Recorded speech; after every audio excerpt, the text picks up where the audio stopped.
Hey, we're back up the bus. Last time we were here, I marked out the floor. That took forever.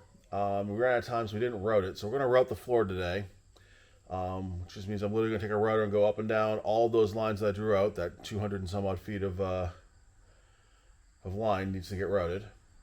That's one thing we're doing. Um, During the week while I was away, I did do a couple of tests with some glue, and I can show some of those results. The best glue that we ended up, for my purposes, ended up finding was the same old PL Pro stuff.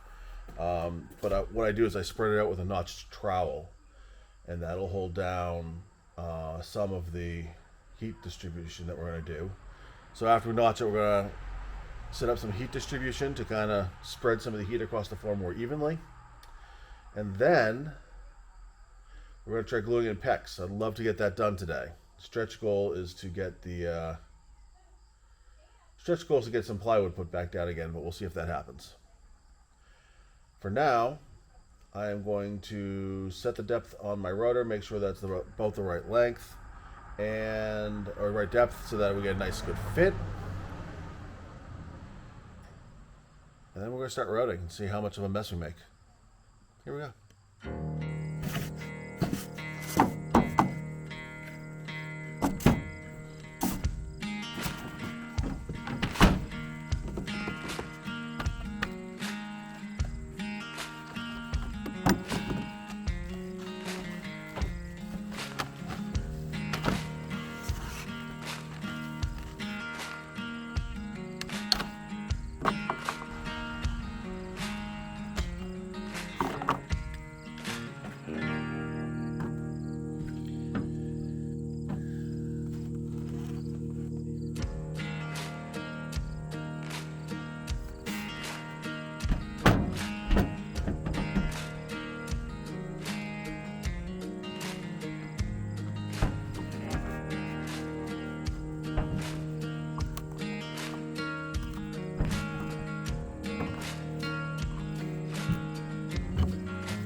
Oh boy.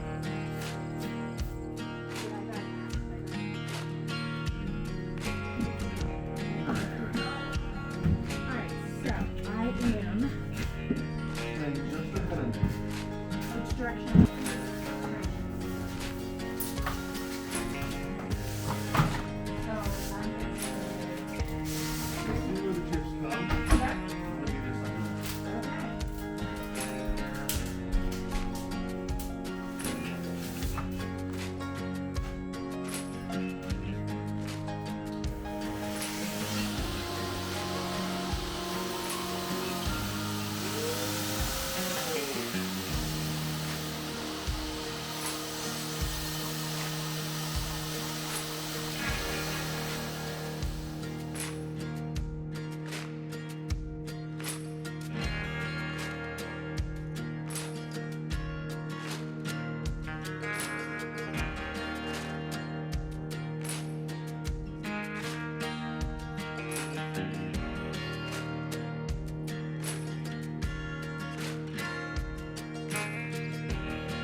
heroism of bus building, cleaning up again.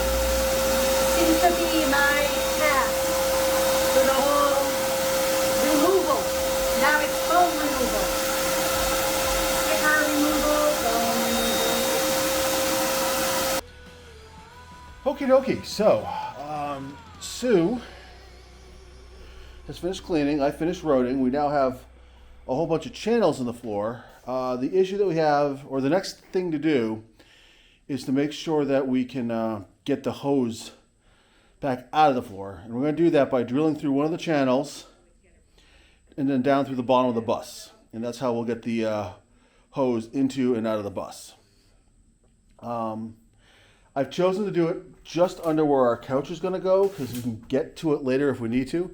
That's also where we have some, where we have a little bit of another chase there, probably for electrical. I'll set this up so you can see what I'm doing. I've already tried one shot at drilling through and it didn't work. The first plan was to drill through from the top with a small bit and then drill up from the bottom with a hole saw. But it turns out that my dad has a really long hole saw holder. So we're just going to try going straight down from the top.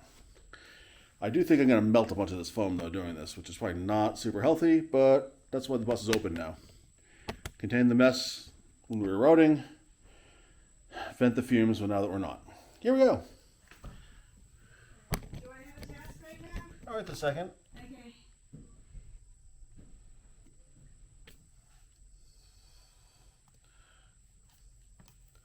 I can't do that. I'm going.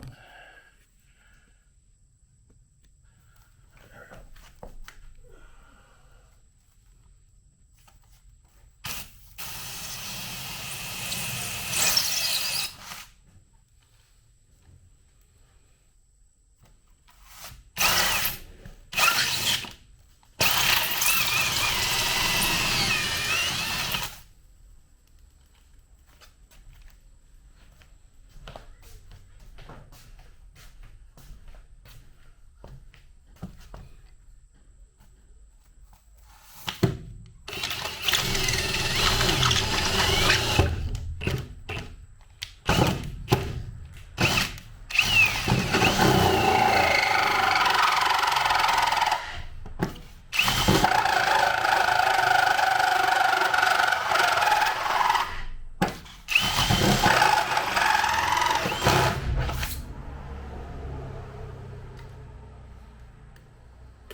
That worked way better than I expected.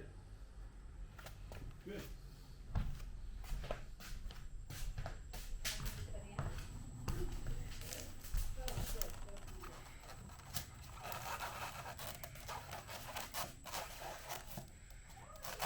I have to put a piece on that and shove it down. It needs to be a little bit bigger actually. So, but it would work.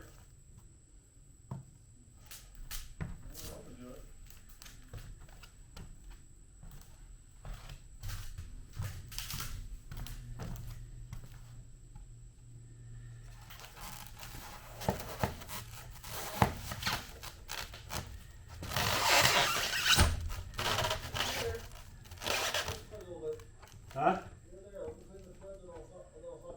All right.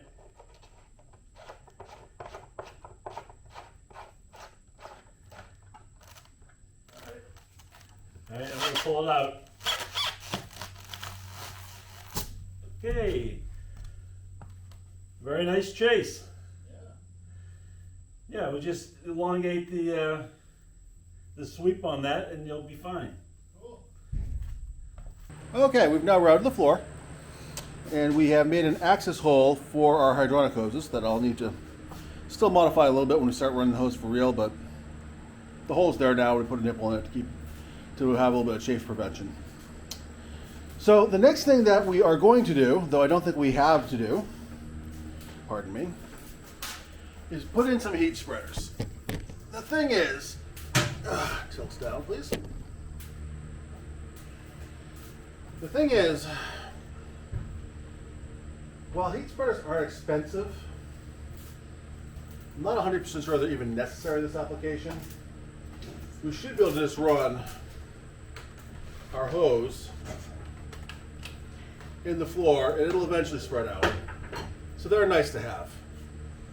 They're also a little bit of a pain in the butt to work with. So we're going to try something a little different. We're going to use a really heavy-duty thin sheet of aluminum to draw the heat out. And where's the best place to get a heavy-duty thin sheet of aluminum? Heavy-duty grilling aluminum tin foil. So yeah, we're going to put tin foil on our bus floor. It comes 18 inches wide, which is too wide for our application. It would 100% cover the floor. So we're actually going to use a half a roll at a time. Don't judge.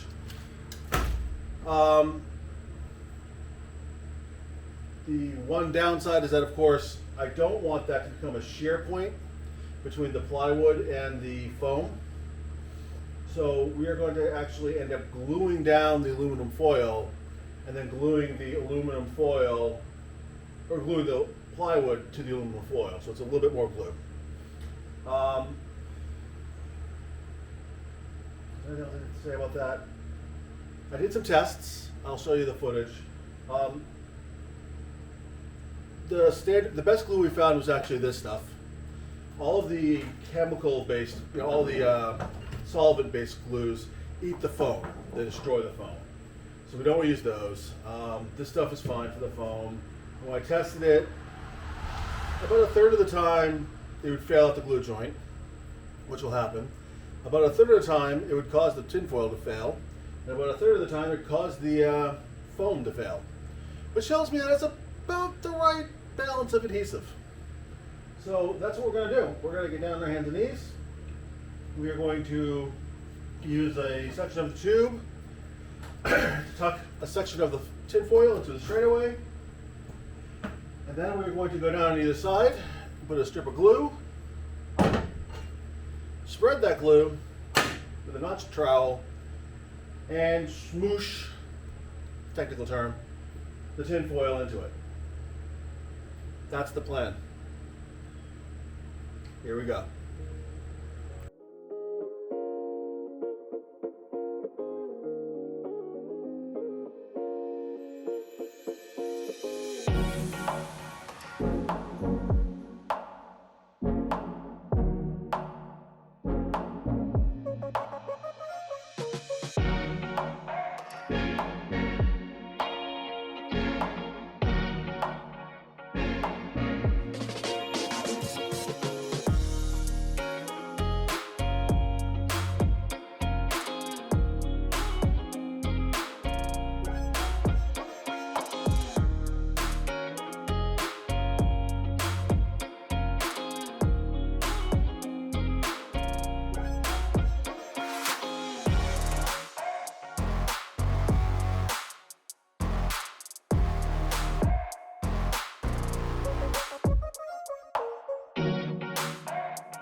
Well, that was a lot. I will show you in a second what we did. But we do have all the pecs down, and we do have all of the Foil in. we have all the foil that we're going to put in. One of the tricks that we ended up using, that is actually courtesy of my dad when he did his floors, is we put our PEX loop. Let me spin this around real quick. Put our PEX loop on a Lazy Susan. All right, this will spin around real easy. And then that went up to a hook up at the top. Up at the top of the bus. Tilt up. That went up to a hook at the up at the top of the bus that we used to feed the whole bus. Spin back. That has the effect of taking a lot of the spin out of it, like the twist out of the PEX, and that's nice. We also, let's see, like I said, we put down the foil. I'll take a picture of that. You'll probably be looking at it now. We used a lot of Nashua's foil back tape to hold things in place. Yes, that exactly. Thank you, dear. We were doing that for a couple reasons. One, we needed to hold it in place because we didn't want to see all of this stuff pop up out of the floor all at once. And two, we figured that that would add to some of the heat dissipation along with the tinfoil heat dissipators. Our foil heat dissipators. It's better than, like, duct tape or something. Everything kind of helps spread some heat through the bus. And then, like I said, you probably saw it when I showed it, but we didn't do all of the floor. We did heat dissipators on most of the long runs because the curved runs just don't work. And we did a lot of the floor, but we also wanted to have some space where we could glue the plywood directly to the formular, because I don't want to create like a place for the whole floor to shear and I jam on the brakes and suddenly everything's 3 inches closer to the front. That seems like a bad idea. So we wanted to have, that's part of the reason why I insisted on us gluing the foil down, so that when we glue on top of the foil, it's still there. But I also wanted some straight non-foil interfaced stuff. So while I am all for all for getting heat out of this PEX as it comes through here, and I'm all for, getting a bigger delta on my inlet and outlet temperature-wise, I'm more for having a safe family. Me too. So, do you have any thoughts on it, dear? You want to talk about how we did it? How we did it? Oh my gosh, I don't think my knees are my legs. It was a lot of trying to not dent the formular and crawling around on your hands and knees. And it was very sweaty and gluey and my back hurts. But I got to help, so I feel good. How about that? Great. One of the things, I don't know if it's going to show up in the time lapse. Oh, Seth almost killed me. There is that too. So be careful where you put your office supplies. But I was also going to say that my dad came up with the idea of taping down one side of the foil, lifting, so that we'd have a reference for where it's going to be, lifting it up, gluing that, then putting the gluing down the foil, then putting in the PEX into the channel. I wanted to put the PEX above the foil, really wonky reasons. And then we fold the foil back over the PEX, glue the other side of foil, and then put that back down on the glue and squeegee it. So it's nice and tight. So it's nice and tight. There's, glue under all the foil. It's, but that also became a way of, at least it became a system that we could use. Because when we first started this, it was pretty ugly. Well, we didn't have assigned roles. I like assigned roles. I like to know my task and do my task. Yeah. So. Not that it was ugly because of me. We just hadn't figured out the roles yet. Right. It was a little haphazard and a little messier than it needed to be. But then we got a good rhythm going. So We did. It worked out well. As in all things bus related, I think about half of the time was done doing the first quarter of the job. Yeah. And then it flips. And once we got going, we flew right through, and before we knew it, we were putting that last piece of PEX down through the floor. Yay. So that's it for this week. We are going to call it a day. We're going to get some food. We're going to enjoy the beer. Memorial. Yeah, some beer. We're going to get some food. We're going to get a beer. We're going to take some showers. That's our plans. But until next week, have a great week. Subfloor next week. Subfloor next week. Oh, and I guess like, subscribe, ring a bell, leave a comment. Make our son happy. Yeah. Our son is, we have an aspiring YouTuber. We haven't let him on YouTube yet. But we have an aspiring YouTuber. Alrighty. A Bye. mess.